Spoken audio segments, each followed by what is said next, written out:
A gente segue falando do clima pelo mundo com o professor Pedro Cortes, já aqui ao meu lado, nosso analista de clima e meio ambiente. Tudo bom, professor? Bom dia. Bom dia, Carol. Pena que, com tragédias que a gente está acompanhando, a gente vê a situação lá na Itália, professor. Quando a gente olha, por exemplo, para os Estados Unidos, reservatórios de água atingiram uma mínima histórica, agravando a seca no país.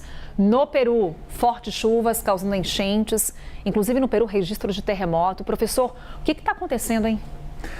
Bom, Carol, são eventos associados, né? Nós temos as questões climáticas acionando tanto o clima afetando tanto o clima nos Estados Unidos quanto o clima no Peru. Nos Estados Unidos, provocando uma mudança na circulação atmosférica e gerando essa seca histórica que tem reduzido muito o nível de vários reservatórios.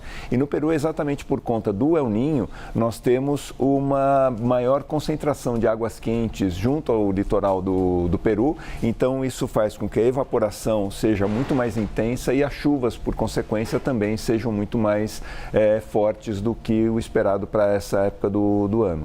A imagem que a gente está acompanhando, professor, é a imagem da seca lá nos Estados Unidos. No primeiro registro, se possível, a gente coloca, só para ter uma ideia de onde seria a altura regular da água nesse lago. Olha só, essa parte em branco marca exatamente o que seria o nível normal desse que é um dos principais lagos do país. E a gente está falando aí, professor, de uma série de efeitos, inclusive abastecimento da população.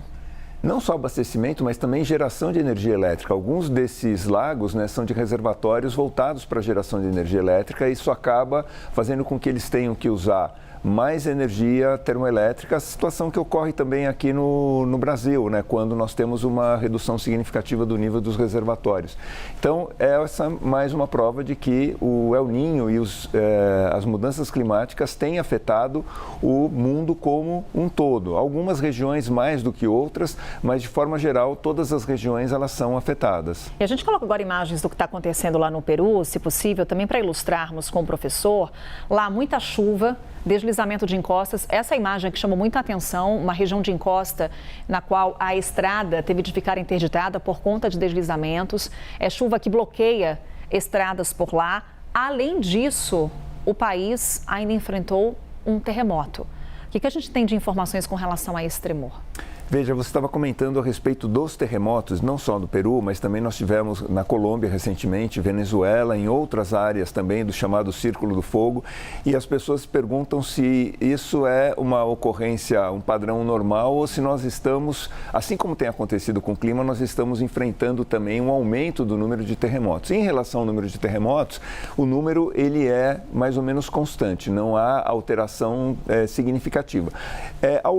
Se a gente pegar ao longo dos últimos 100 anos, houve um aumento dos registros no início do século por conta de evolução tecnológica e facilidade de detecção à distância de terremotos que ocorreram em áreas remotas. O que nós temos hoje é uma maior notificação por conta do acesso que as pessoas têm por celular para notificar essas ocorrências e maior divulgação na imprensa, mas o número de terremotos permanece constante. Agora, em relação a essa situação do Peru, a gente verifica essa encosta muito íngreme, não tem cobertura vegetal, tem essas chuvas que vão desagregando ainda mais o material e para auxiliar o terremoto que ajuda a desagregar ainda mais isso. Quer dizer, cenário caótico, professor. Uma catástrofe realmente sob todos os pontos de vista, porque nós temos aí o terremoto em si e essas chuvas torrenciais que acabam ocasionando todo esse problema para a população.